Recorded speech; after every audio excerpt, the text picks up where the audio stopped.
Hi, everybody. So glad to. Ooh, yep, I'm unmuted. Okay. So glad to see you all again. It's been a while. We've had some changes. As you can see, you don't see my golden crown right now. We've got something else going on, but I am so glad to see you guys. So, I would like to welcome you to this very, very special edition of my Caribbean Book Club.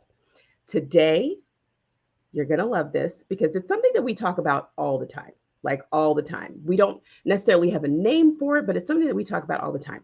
So today, I'm really, really excited to welcome Juleus Ghunta. We talked about how to get his name right. Doing my best here, guys, because it doesn't sound right without the accent, right? So, but I did my best. Anyway, I'm really excited to talk to him today. Those of you who are already fans of Caribbean children's literature, like I know a lot of you are, you may know him already from Tata and the Big Bad Bull. It's another one of his children's books. It's really, really cool. Hope that you will check that out. I put the link in the description. So if you're not already a fan, you can become one. Just go ahead and buy the book. And, if you don't have it still, hang out with us and you will become a fan today. So today we're going to talk about a pretty heavy topic that we've talked about a lot in the Soca Mom community, really extensively over the last decade that we've been doing this. Everyone has different ways of dealing with it, but our community often tries to handle it with humor. Um, Talking about our shared experiences, we do that a lot in the Soca Mom Cafe on Facebook. You'll see things on TikTok, little short snippets of what it's like to be, young and what it was like to be a kid, especially a kid in the Caribbean. We try to share our experiences and hopefully be like, did this happen to somebody else? And those aren't always good experiences. Sometimes they have to do with what we recognize now as abuse. So we're going to talk about that a little bit today. A lot of these things, they stretch across socioeconomic backgrounds, across different islands, across cultures. So we're going to talk about how Mr. Gunta puts that into a children's book so that kids can learn how to deal with the different things that we're going to talk about today. So I know you're like, you haven't said what the topic is yet, and you're right. Some of you have probably already guessed if you looked at my Instagram stories or Facebook stories, but we will be discussing ACEs, ACEs. ACE is an acronym for Adverse Childhood Experiences. So now I know you're like, oh, okay, so now the TikTok reference makes some sense. And, I get it now. Adverse childhood experiences, not being able to go out and your teachers being extra hard on you for absolutely no reason. Um, but, that's what the technical term is for it. So I know you're like, oh, I have plenty of those I can talk about. So in the comments, let us know what happened with you growing up and how you dealt with it. And we're going to talk about some of that today as well. So before I introduce Mr. Gunta, let me share a little bit more with you about what ACEs are. So this definition and explanation came from an article that he co-edited. So the citation for it is actually in the description of this video. So if you want to read the whole thing, then you can search online and you can definitely find it.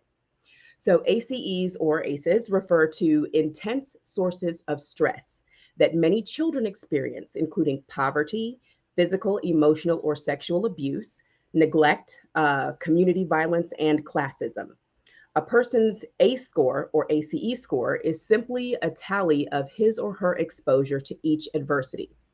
Unchecked exposure often causes radical molecular and genetic defects in the victims. I don't know if you guys knew that.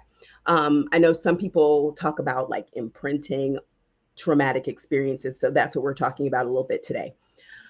It includes alterations in the structure of the brain and may also have negative effects that carry into adulthood.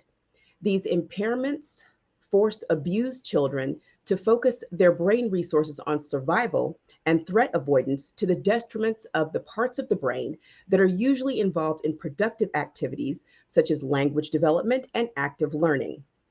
ACEs can be gateways to suicide ideation, pseudo-maturity, chronic depression, drug addiction, violence, and other harmful behaviors, and can result in poor health outcomes such as heart disease, diabetes, and obesity.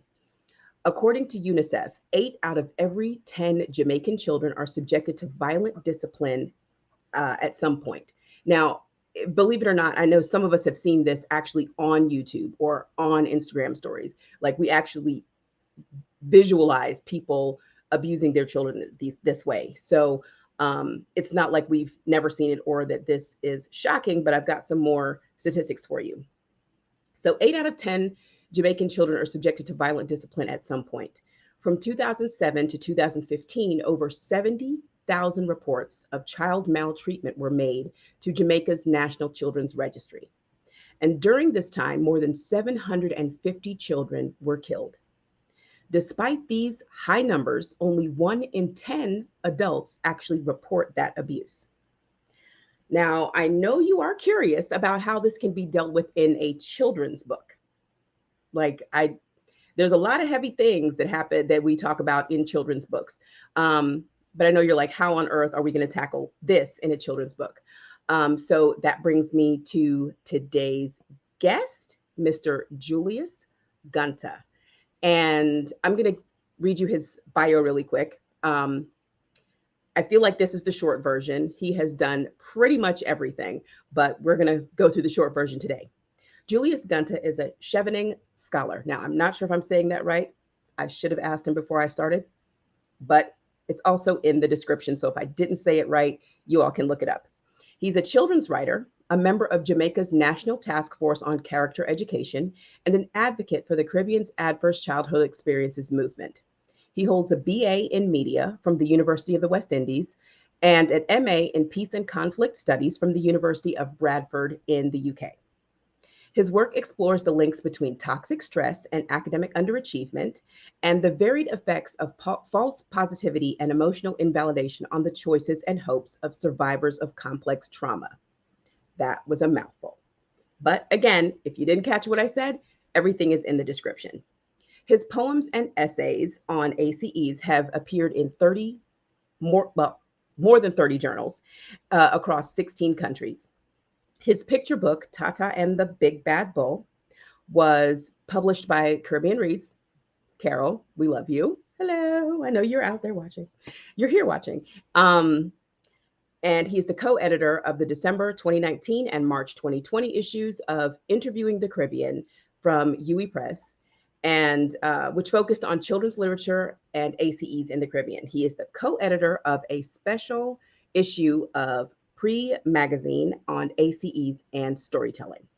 So I am very excited to welcome Juleus Ghunta to this edition of Soca Mom's Caribbean Book Club. Oh, make sure you're big. Hi. Hi, Good Eva. to see you again. We did like a little preview thing earlier. Good to see you again. Likewise. How are you? Thanks for having me. I am well. I'm well. Thank you very much. And so, what time is it where you are right now? So here it is 8 o'clock. 10:09 a.m. Okay. So you didn't have to, well, I wouldn't say you didn't have to get up early because I know you have other stuff to do during the day, but we appreciate you taking your time to discuss this with us tonight. And I appreciate you offering your space, your platform to us. It's such an important conversation to have, and we're really grateful to you for the work that you do. Well, thank you. Thank you. I'm so glad to be here. So we are going to jump in. It is a heavy discussion, but we're going to try to keep it as light as possible. You know what? It's not possible to keep it light, but the book, I have read the book, and it is definitely for kids, right? It's not like it's jumping into these topics, and you know, it spans academia. Their adults will get it, and kids will definitely enjoy reading it, and you know, feel comfortable following along with the protagonist. Yes. So we're going to go ahead and start with our first question. And you guys listen closely. If there's questions that you have, put them in the comments and we will get to them as we can get to them. Okay. So we're really happy to have you introduce your new book and tell us more about what inspired it, as well as how you hope that this book will not only benefit the Caribbean community, but the world. So I will turn it over to you now. Yeah, thank you very much. So, so this book is a very important accomplishment for me because it represents the culmination of some significant changes that have taken place in my life over the period of 30 or so years. I had a very, very traumatic childhood, which unfortunately is the experience of many children across the Caribbean and even in so called developed countries, the United States, countries in Asia. And I spent much of my childhood trying to make sense of the, at that time, inexplicable consequences of my trauma. And this journey led me to the Eastern Caribbean, where I lived for several years, to Japan, to the UK, where I pursued a master's degree on trauma. And when I decided to write this book, I had gone through a long and complex journey. And so this book not only addresses adverse child experiences, but it also speaks to the journey that I went through in terms of uh, the process I went through. For example, learning to read. I learned to read when I was 11 years old, and also about some of the people, institutions that played an important role in my life. So it centers around a protagonist by the name of Rohan. I'll speak about Rohan later on if we have more time. But Rohan, of course, is based on my childhood, my lived experiences. And it follows Rohan as he struggles in school, struggles in his home life, and shows how, with the help of a magical book and the help of members of his community, including his parents, he learned about the consequences of his trauma and the shadows that emerge as a result of his experiences, and learn how to deal with those shadows. And that process helped Rohan not just to understand himself and others around him a little bit better, but also to become a leader and to show a sense of agency in terms of how he also helped his parents and others in his community to understand the causes and impacts of ACEs.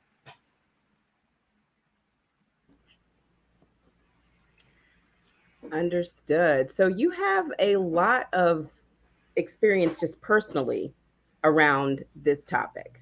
But Yes. what was it about it that made you say, okay, I have to write about this? I have to share this. I have to tell people what happened, what could happen, and why it's such an important topic for our society. So, what pushed Yeah. you to go ahead and move? Like, it's a movement. So, tell us about what pushed you to move forward from just experiencing it to sharing.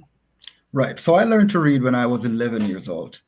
And when I learned to read, I was very, very excited. You know, I rushed to the school library to search for books with protagonists with whom I could identify, and I couldn't find those books. There was a lot of book dumping that was taking place in the Caribbean at that time. And I think the first book I read was a book about Eskimos. I was very happy to learn to read, but I was reading about characters, people that had nothing to do with my immediate challenges and needs. And so in that year when I learned to read, even though it felt very, very audacious then, I decided that I would one day write a book about the experiences that I've been through so that children in similar experiences would benefit from what I was not able to benefit from. So my interest in writing about difficult issues stems from that, a desire that I have to fill gaps that I experienced as a child. A book like Rohan Bullkin and the Shadows, I believe, would have saved me from a significant amount of stress, hospital bills, Mm, sleepless nights that prolonged over a period of about 18 years of my life. mm, I just discovered to sleep at the beginning of the pandemic. And so, what I do hope is that within the Caribbean, because this book is the first of its kind in the region and one of the first children's books in the world that uses this conceptual framework, science of adverse child experiences, to explain the links between stress and academic underachievement. And so I hope that this book will provide a platform for not just children, of course, but adults who themselves struggle with literacy, which is a huge problem in across the world and in Jamaica. Just very quickly, in Jamaica, students at the end of grade 6 take an exam called PEP, Primary Exit Program. In 2019, almost 60% of the students who took that exam were not able to read or write properly. And we have spent a lot of money, not just in Jamaica, but across the Caribbean, on various programs aimed at ameliorating these particular challenges with very negligible results. And so what I do hope is that Rohan Bullkin and the Shadows will be an entry point into these very serious conversations about many of the seemingly intractable challenges that we're facing in the education system and in the wider society as it relates to violence and even structural violence in the region. So some of us just get emotional just thinking about the childhood trauma that we've gone through. We get emotional hearing about other people's trauma. Yes. We think about our parents, you've got, of course, the stories that I had to walk uphill both ways with no shoes and all this to get to school. Like we hear those kind of traumatic stories, but every now and then a story will creep in there and you're like, this is real, you know. So very few people seek professional help or even journal about it. There's plenty of reasons. We're taught to not air out family business. Don't speak ill of the dead. So it's like living or dead, you never get a chance to talk about the things that have happened to you. We're forever barred from sharing or seeking help or, just even discussing it with our friends. So how do you hope that this book will help parents and children and really grandparents, because some grandparents are pretty young and fabulous right now. So help all of us move forward.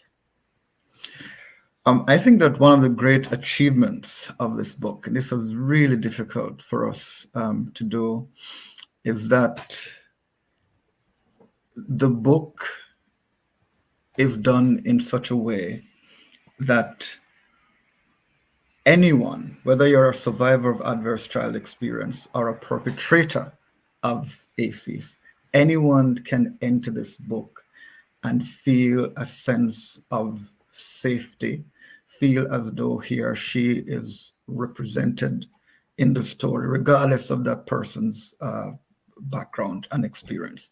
And it's interesting, too, that many of us who are survivors of adverse childhood experiences are also perpetrators of adverse child experiences. This is a sort of intersectional reality of abuse. For children, for example, who experience ACs, let's say at the hands of mothers, many of those children become bullies. And in cases where they are unable to bully other children, they abuse animals, and many abusive parents are also survivors of trauma, being abused by partners or being abused by members of the community. And so this is the core message that I want people in the Caribbean to get, that this is a book for everyone. So if you know you have a history of sort of violent behavior, particularly towards your children, and in some cases may not understand why it is that you cannot stop being violent, you can enter this book and feel as though you get an explanation as to why some of these things are so complicated, that it's not just a matter of choice, that there are things that are happening on the subliminal level in our consciousness, in the wiring and wiring of our DNA, that we do not have full control over. But once we understand and we begin to do what we can do to heal, there are programs that exist even in the Caribbean space, then we'll begin a process where we'll be able to see real changes in our lives. Now, I love that you are doing this. Like it's, you know, you think that you're going to do better when it's your turn. You make these promises as a kid. You say, I will never do this to my kid. I will never, and then the next thing you know, it's like you said, it's like hardwired into who you are. Yeah. And Mhm. you're like, I know that I don't want to do these things. I know that I don't want to say these things. How do I make those changes? So I love that you have written this book. And like you said, it's the only one out there like this right now. And I love that it's coming from, not a tiny place, but geographically a pretty small place. I really, really love that. Yeah. Were there any other books, children's books, that kind of inspired you to be able to say, you know what, hey, I can do this, even if it's going to be pretty different? Are there any other children's books that inspired you to write this and to go in this direction? Not children's books per se. There's this essay that I keep returning to by Matt de la Pena called "We Shouldn't Shield Children from Darkness," or "Why We Ooh, Shouldn't Shield Children from Darkness," which was published in Time magazine. We had a lot of challenges with this book, including with the illustrators. One illustrator who we contracted did not want to do the illustrations in the ways that we instructed because, according to her, we really shouldn't be having these kinds of conversations with children, which is absurd. And we had to let that person go. And one of wow. the articles that I sent to this person was this, that for many children, first of all, you need to respect children.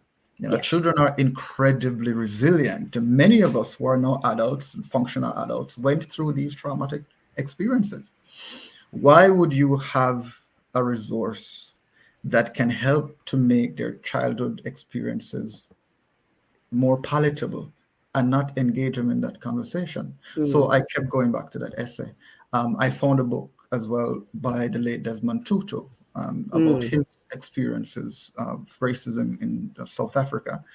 And I was surprised to see how honest he was in his descriptions and how vivid the illustrations were. And there are writers, there are people out there who are writing these books. For example, there's this writer known as Trudy Ludwig who writes primarily about bullying. So okay. these books are out there, but there's also within the Caribbean space a great resistance, I think, to having these kinds of conversations in children's literature. And that's a huge problem, but not just in children's literature, in YA literature, for example. I recently edited a special issue of Pre-Magazine on adverse child experiences, in which one of the essays spoke about how Caribbean writers in YA literature do not want to address sex as a reality among teenagers Yeah. in the Caribbean. And so I want to say too very quickly that I think the first books that I read really seriously at the age of 13 or so were the Harry Potter series books. Mm, And those books were extremely important to me, my life and my transformation, my interest in literature okay. and reading. And I would say the magic that you see in my book is inspired in some way by the magic in the Harry Potter series. Now I didn't see that coming. Yeah. I didn't see that the children's book you were going to come up with would be Harry Potter. I didn't see that. But okay, I get it. I can understand, but let me explain very, very Okay. quickly. So I lived alone when I was 14 years old. So as I said, had just the worst childhood. As a 14-year-old, I was already on my own, thrown out on the street by my family and had to find somewhere to live. And one of the things that you will see a lot in literature on trauma, including in The Body Keeps the Score, a really important book on this issue, is that children really, really need to have an active imagination, all of us in general, in order to survive. And what the Harry Potter books did for me was that it made it okay for me to imagine my way out of the very difficult situation that I was in. I felt seen and validated And after I read the book, I started to walk around with a wand in the bush in rural Jamaica. I created two imaginary parents who were with me every single day throughout those 3 years that I lived on my own. And so I am very grateful that I was able to benefit from these books in this particular way. And I think that this is a reflection of what is happening or not happening or was not happening in the Caribbean space, that I was not able to find similar books in by Caribbean writers at that time to perform a similar role in my life. And that's why I'm really, really grateful for people like Carol and Caribbean Reads to just give people a space, because I have noticed some of the books that she publishes, they really do allow kids to have an imagination Yeah. and to really kind of imagine themselves. Not, it's not just imagining like, you know, Harry Potter. It's some kind of can be difficult to relate to directly, you know, because Yeah. what is that, England with the private school outfits and the whole thing, you know. You might not relate to it directly, but I love that you can see brown kids having magical experiences and using their imaginations, especially in this book. Now, I have told you all that I read this book and I love it. I'm a fan. You've noticed I don't talk about books that I'm not a fan of. So Carol usually sends them to me, and I look at it and I'm like, oh, okay, great. But she's never sent me anything that I'd want to talk about. But so anyway, I've read this book and I love it. Um, it made me think back to some conversations that I've had with my parents now that I'm older about their traumas growing up in Trinidad. So they didn't talk about spankings as much as like psychological traumas that came from parents or teachers, aunts, grandparents. So, can you share your observations about those types of non physical adverse childhood experiences and how they are addressed in your book? Yeah, so a lot of us, when we think about trauma, we think about what is called capital T trauma. These are the big things: the physical abuse, um, homelessness. But there's also what is known as common T trauma. If you have a child who you tell even the mildest way each day or frequently that he or she won't amount to anything in life, which was my experience. You now come to nothing is what we say in Jamaica. We say you're workless like your poopa. You might hear that a lot from single mothers. Yes. Are you an idiot? Yes, you're stupid. These things can have the same kind of impact that any kind of violence, recurrent abuse um, has. And so we in the Caribbean need to understand that trauma is not only about physical violence. It is not only about physical injury. It is also about these little things that we talk about our children. One person told me, a woman, that when her child turned 18, she wrote her a letter, something I would encourage every Caribbean parent to do, regardless of how well you think you parented. She wrote her child a letter and apologized for the terrible things that she did or may have done, things that may have impacted the child in a particular way in which she herself didn't understand or perceive. And I think it's really important for us to have on a regular basis these conversations with our children. How did this thing that I said affect you? How did you feel as a result of that? And the Caribbean space and culture is replete with these examples of how children are constantly humiliated. And this humiliation can have serious ramifications. Finally, as it relates to me, I was a victim of severe abuse, not just at the hands of my mother, but also at teachers, the hands of Mm. teachers, particularly female teachers. And I have healed from that abuse. What has trailed me are the emotional challenges, the emotional stress that resulted from being humiliated over and over again by these adults in my early life. I heard so many stories about I actually probably heard more stories about beatings coming from the school Mhm. than from at home with my parents and my family. I know corporal punishment's not like a huge deal now in schools, but even when I was growing up, which was a long time ago, but in the American South, they had this thing at school called birth of the butt beater. And I knew I was never going to get hit with that because I wasn't, you know, acting up or doing it. But the idea that Yeah. it could happen to me Uh-huh. had me terrified all day long. And the fact that 40 years later, I Yeah. still know the name of this paddle and its sister turtle. Okay. Like I was terrified of, and I knew it wasn't going to happen, but Yeah. it just kind of kept this hold over me that The made it shadow of it. difficult to Yeah. think straight. You Yeah. know, Yeah. it's, and I couldn't imagine what it would be like for the kids who actually were having issues at home. And when they brought that to school, they were going to be beaten for it or punished Right. for it. And no one was actually there to have these discussions with them. So, you know, I applaud you for healing from all of these things and taking on this crusade, really, to, you know, help people work through it and make sure that doesn't happen for other kids. I also love the idea of the letter. I might need to get writing because I I ain't just perfect. I'm not. I'm like, I hope my kids are not none of watching. us, none of Please us. be. I hope they are somewhere else paying this no attention, right? Because I'm gonna But hear about this.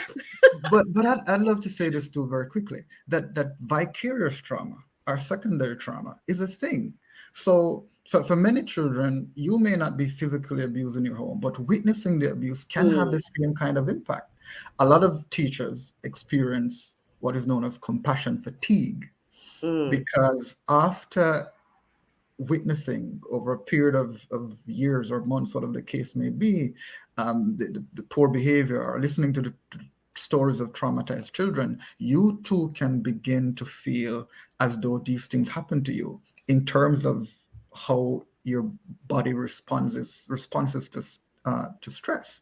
You can begin to have nightmares, etc., etc. So in some ways, you were traumatized too, just by being in that space. mm, And very quickly, in Jamaican schools, when I was in primary school, the teachers separated students into the bright section of the class and the mm, dunce section of the class. And sometimes there are teachers who would stand. I look up these things now and I laugh, but I know these things still happen in Jamaican schools.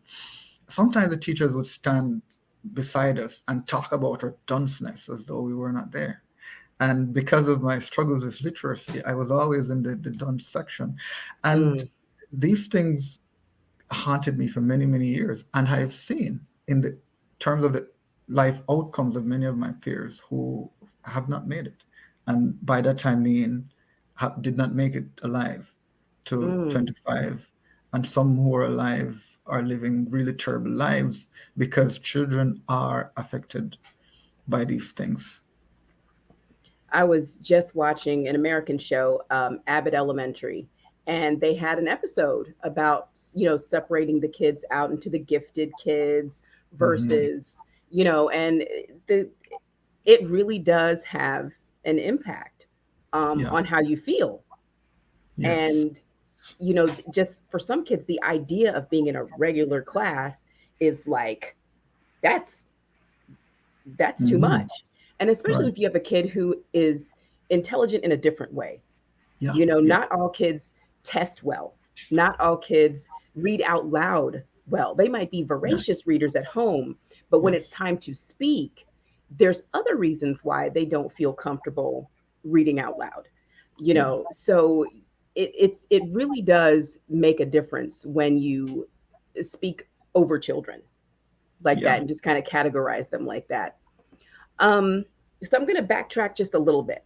Okay. Hmm. So growing up as an American born child of Trini parents, because of the time, it was pre internet, 70s, 80s.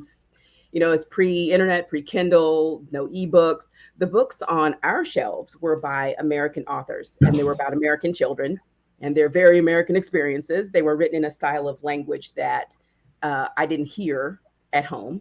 The Hmm.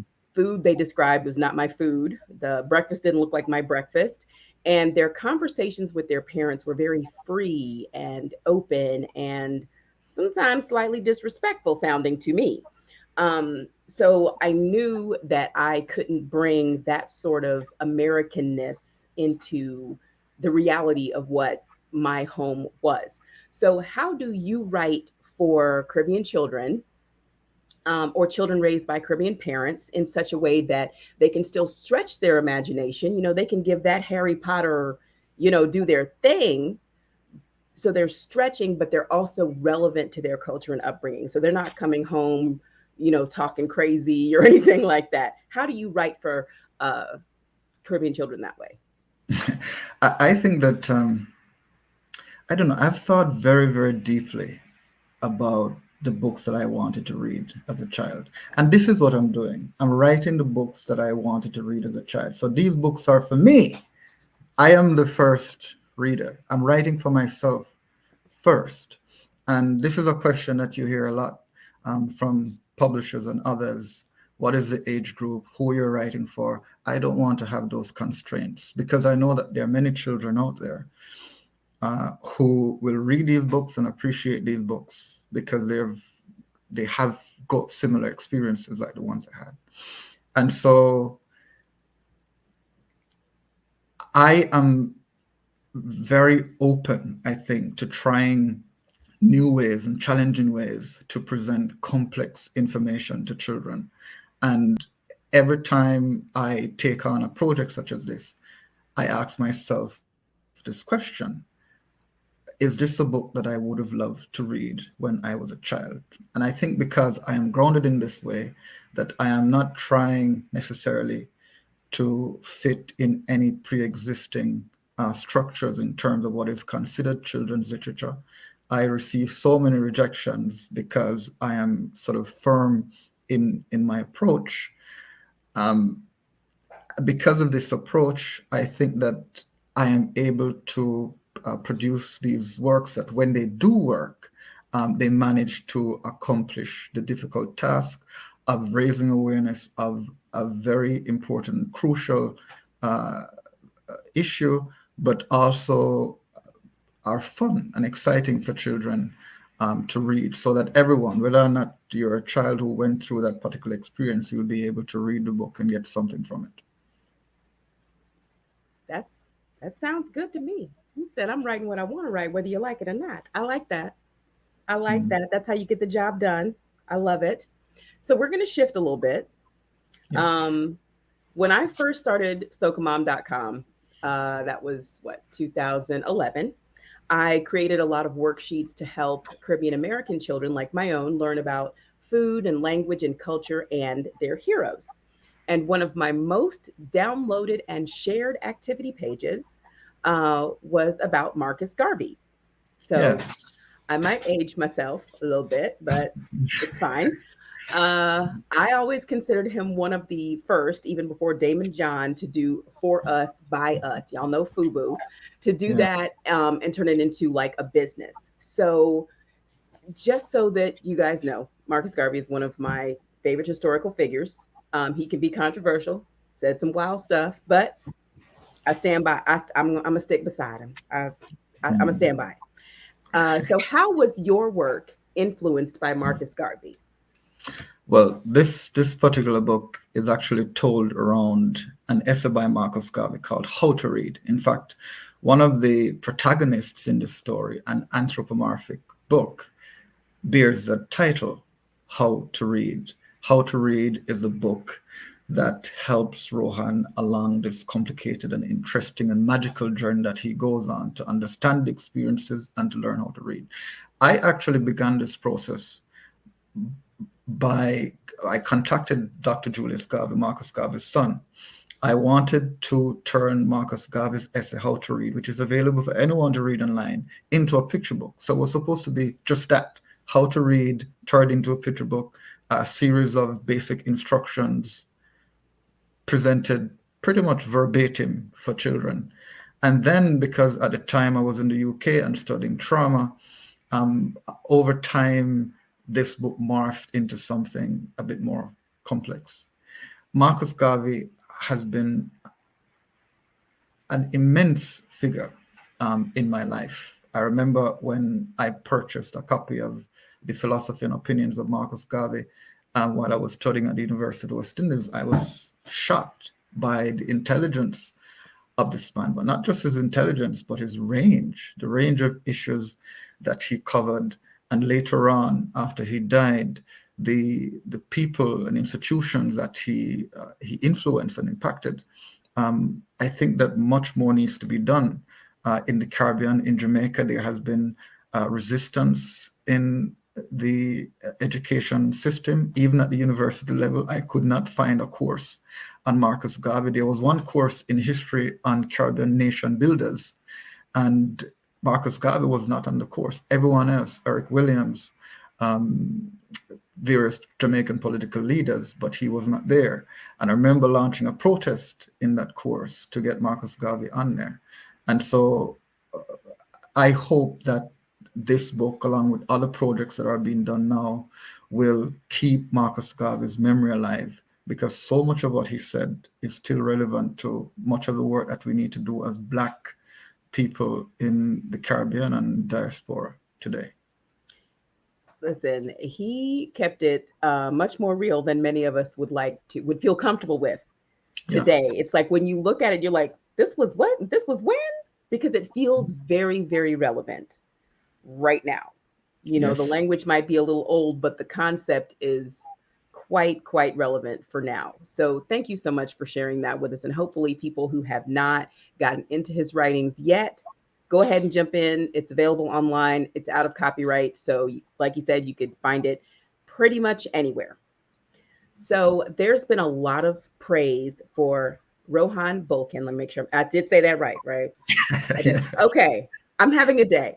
Rohan Bullkin and the Shadows. So I'm going to take a moment to read some of the comments on the book. So we're going to keep you on the screen so we can watch you blush and you can cheer for yourself and cheer for your book. I know you're a fan of your own work. You have to be, or else people, you'd never put anything out there if you're not a fan of your own work. The link to the book is in the description. It's on Facebook and on YouTube. It's published by Caribbean Reads, which is owned by our favorite OG Soca Mom community member, Carol Mitchell. She's contributor, friend. You've seen her on the Soca Mom Summit. She is an author of her own books that are, award-winning. She's the bomb. We love her at Soca Mom, and I will also link some of our discussions, our previous discussions, in the description. So if you haven't met her yet, you can. Okay, so I'm going to start with these quotes. I picked out my favorites. All right. So here's one. Whether you are 6 or 60 or older, this enchanting book tells a story of hope for all kids and adults.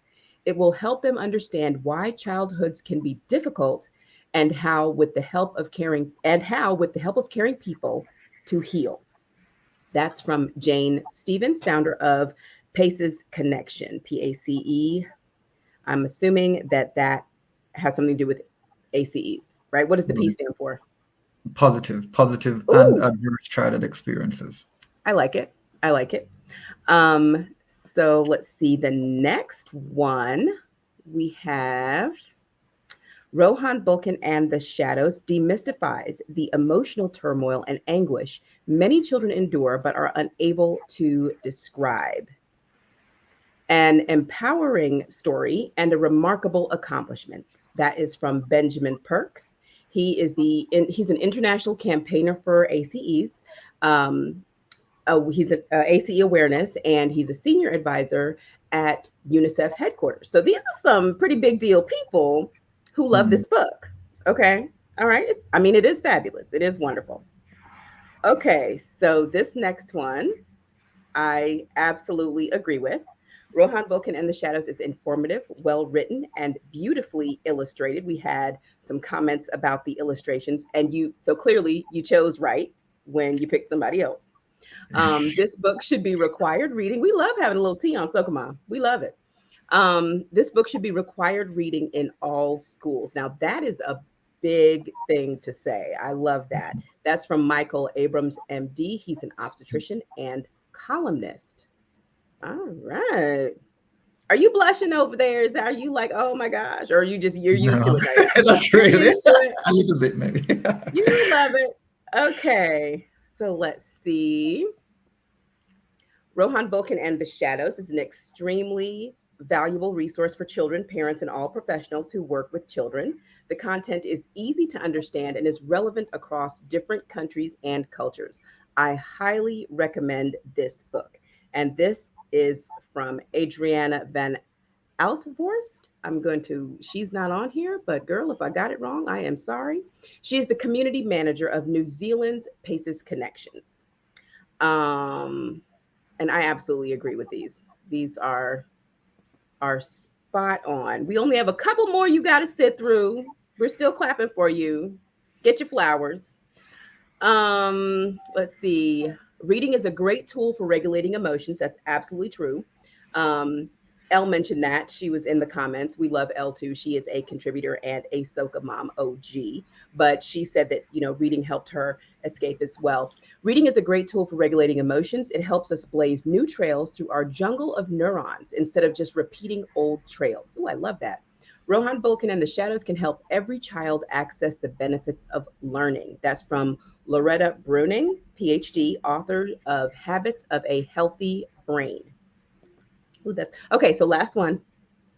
Last one you got to sit through. Okay. This ambitious, vividly illustrated book. Let me hold on a second. Make sure I'm not getting it right. Ooh. Okay.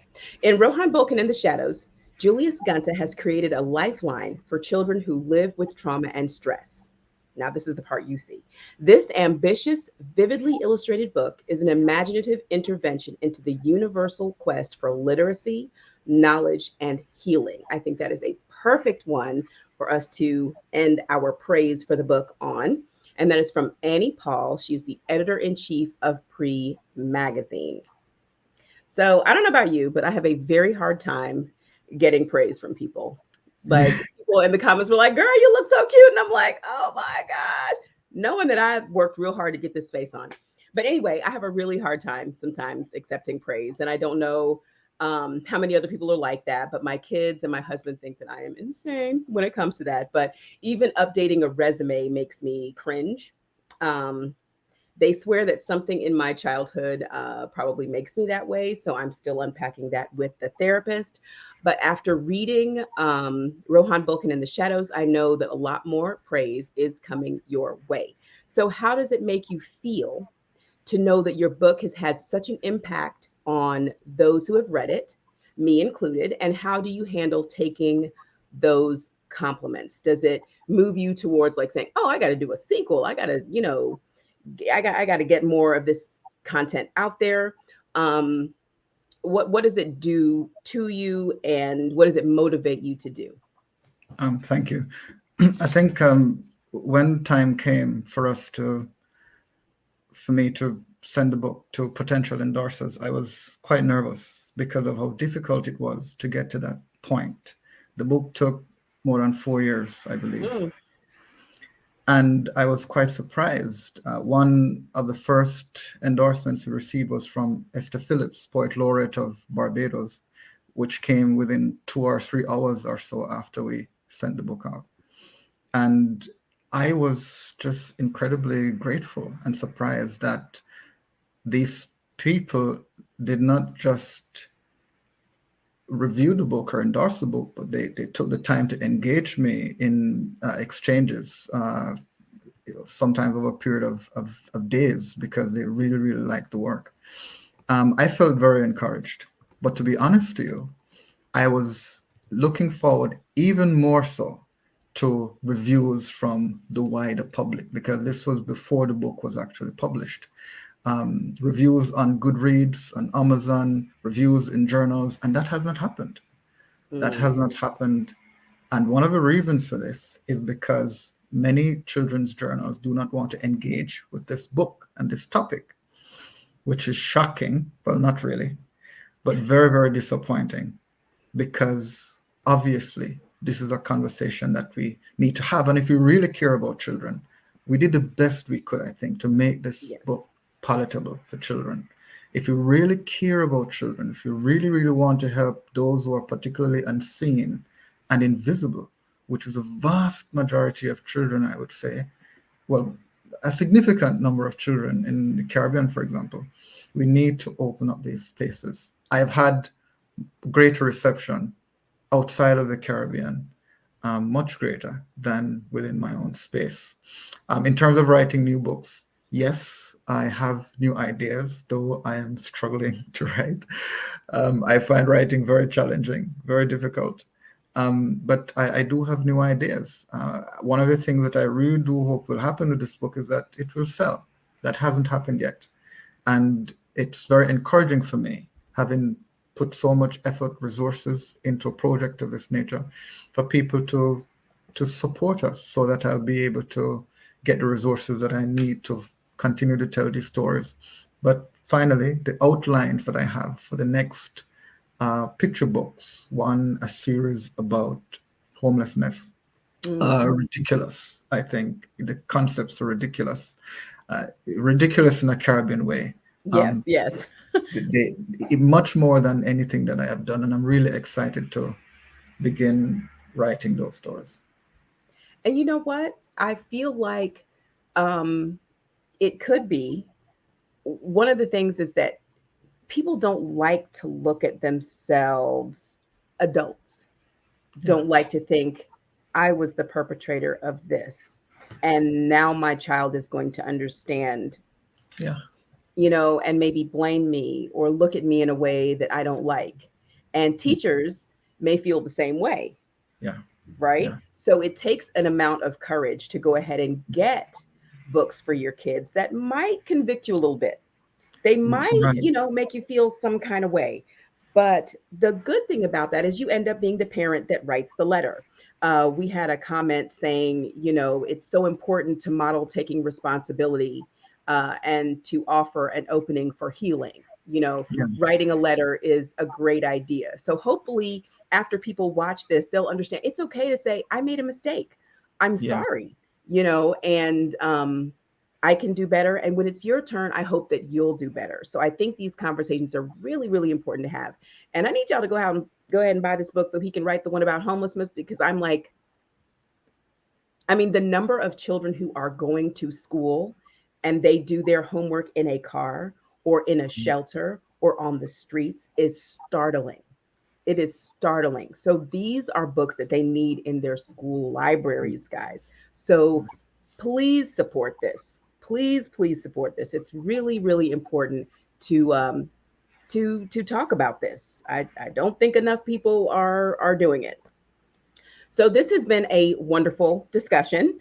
Thank you so much for taking the time to talk with us about your journey, your work, your personal background. I think it's been really, really inspiring for me.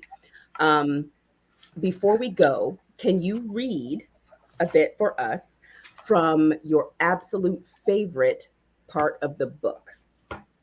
okay. This begins on page 8. And show us the cover. We got to see. We got to see the. Yes, There it is. Look at that. Those are the illustrations that we love. That those, you yes. know. Yes, they look so good. Okay, we're ready. Sorry to interrupt. We're ready. No problem. The illustrator is Rachel Moss, who is a Rachel Jamaican Moss. illustrator. Oh, awesome. Rohan thinks hard about where to go, who to trust with the idea of talking books, who to talk to about the flickering bulbs in his head. He thinks of his classmate but fears they will laugh and jeer. He thinks of teacher Morgan, but she believes he's a troublemaker and doesn't seem interested in how he feels. He thinks of home and his mind goes blank. Sometimes his home is a hurricane.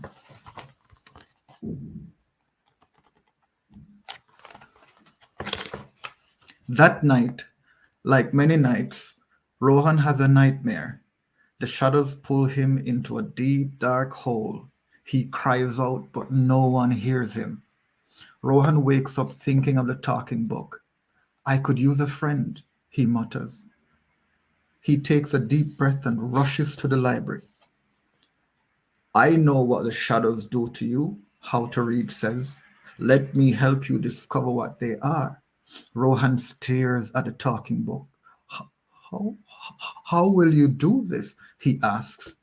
By helping you to improve your reading, the book replies. Reading can help you discover a world of stories, ideas, and dreams, including stories about shadows and ideas of how to confront them. The more you know about yourself and the world, the less influence shadows will have in your life.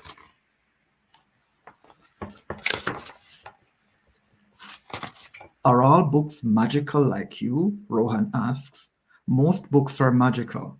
Some are medicine, some are mirrors, some are bridges, some are keys, some are windows to new ways of seeing, feeling, and being. Read these books and you'll discover your magical powers too. Books are not magical, the shadows growl. Rohan is so excited he barely hears them. Teach me, he says. Teach me to read well.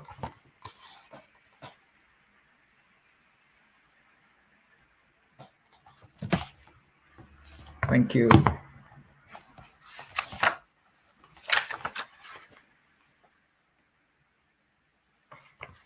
Thank you so much. I was all in as if I had, you see, I muted myself and just got excited, right? But it was as if I had never, it's so beautiful. So tell me why that was one of your favorite passages. I love this in particular. This is me. Over here. This is me. This is Rohan. And this is also Rohan seeing a different version of himself through books. When I tell people that books saved my life, that books were indeed medicine for me, mirrors, bridges, keys, windows to new ways of seeing, feeling, and being, it is absolutely true. I don't know what would have happened to me if I did not have books as an escape during those crucial years in my life when I lived on my own.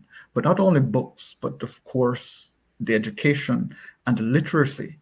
I feel that for a lot of children, this is really the only hope that many of them have to get out of the trauma that they're experiencing. We need to teach our children how to read, how to think critically, how to be able to process information on their own, how to be able to do research. You can receive help from 1,000 people in terms of help to process your trauma. But at the end of the day, for every single individual, that journey is your own.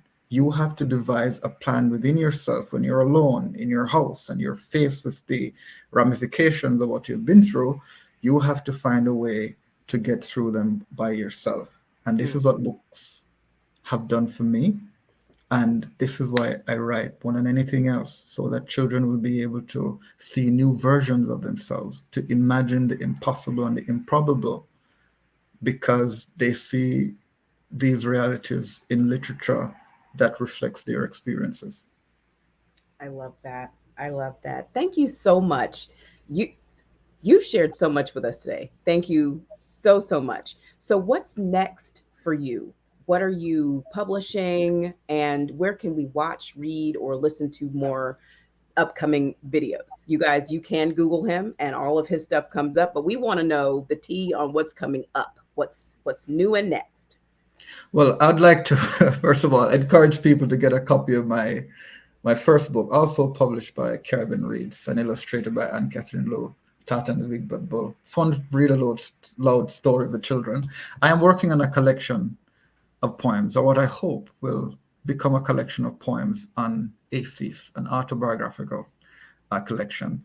And as I said, I am hoping to begin writing my new picture books. It's one of the reasons I moved to Asia, where I'm living. And I am doing my best to get that going. I am open to having conversations in book clubs, workshops, in schools. invite me to read. My information is available on the internet. I'd be happy to participate in any conversation about these issues. But I just want to say, finally, I think Eva has said this many, many times, but I just need to reiterate that though this book takes on very, very challenging issues, it is a book that is full of wonder and hope.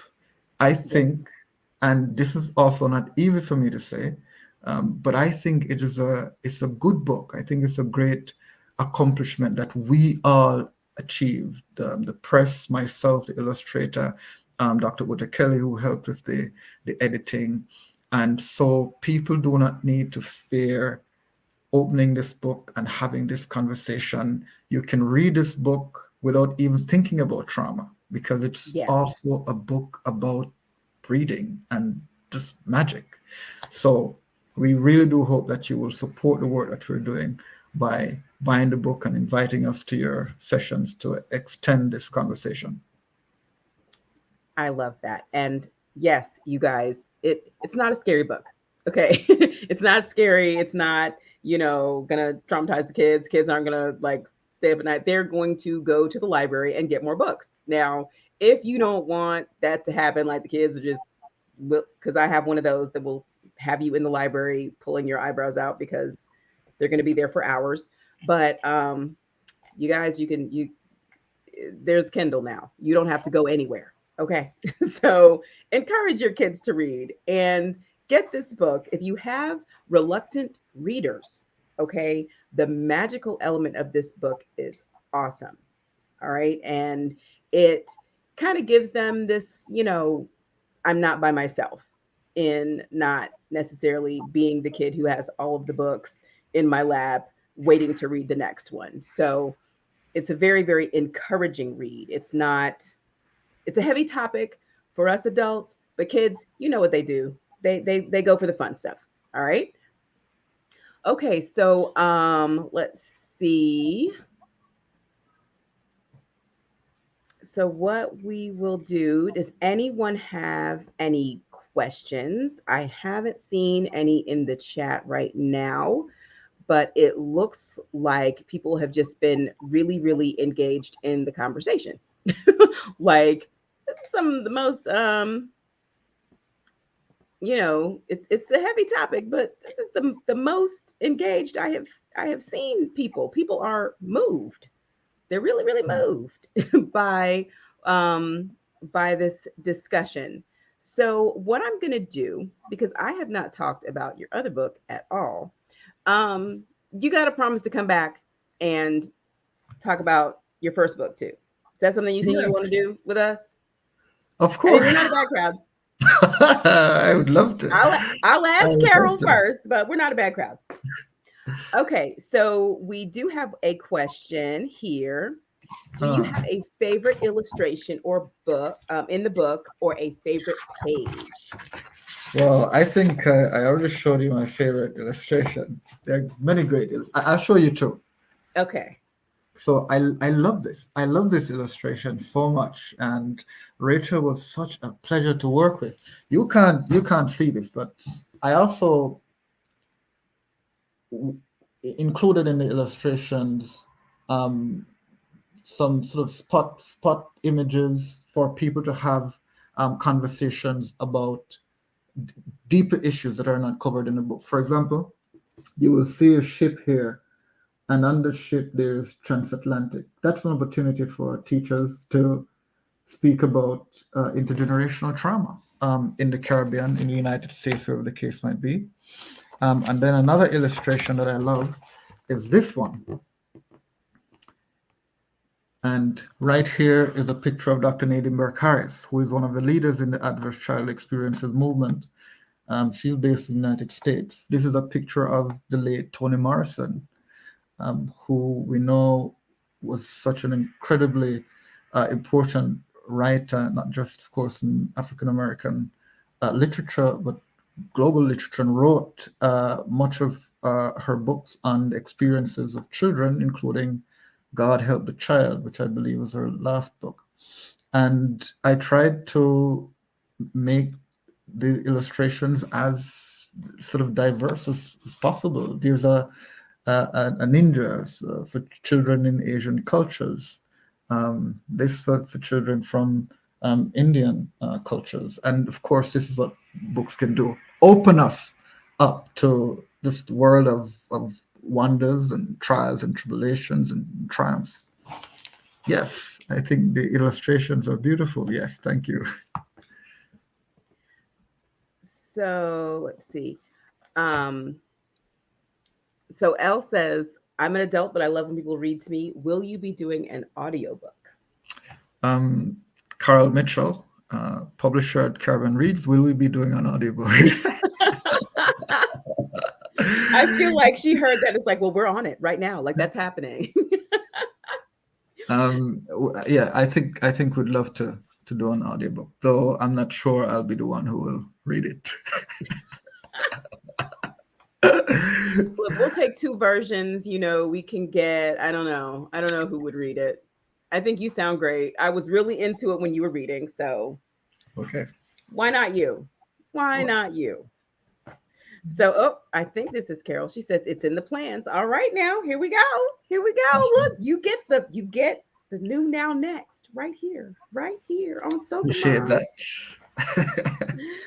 Well, thank you so much. Thank you We so have much. actually gone over 6 minutes, which is not something we usually do. I try to keep it right in the hour, but I really, really appreciate you taking the time to give us thorough answers and to, just share your personal story with us. I know that it has moved and will move people who watch this on the replay. So thank you so much for joining us. Do you have anything you want to share as your final message to the community? Well, first of all, I want to thank you again for creating this space for people from our region in the world to have platforms to talk about our experiences and our literature. So, very grateful for that.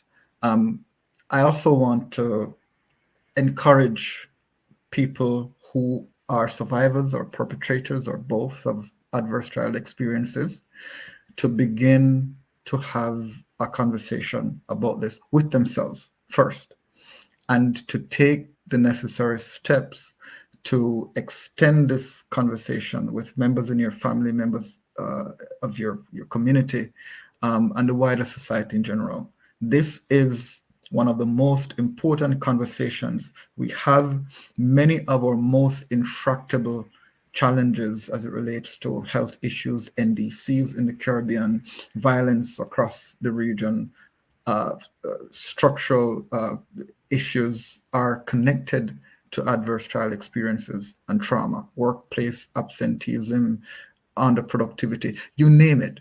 This is not necessarily a panacea, but I think this will help us once we understand this issue and begin the process of becoming a trauma informed region, that we will arrest many of the significant challenges that we're facing. It's a difficult conversation to have, but we cannot solve what we do not understand. This will help us to understand many fundamental problems, and we need to have this conversation as a result of that.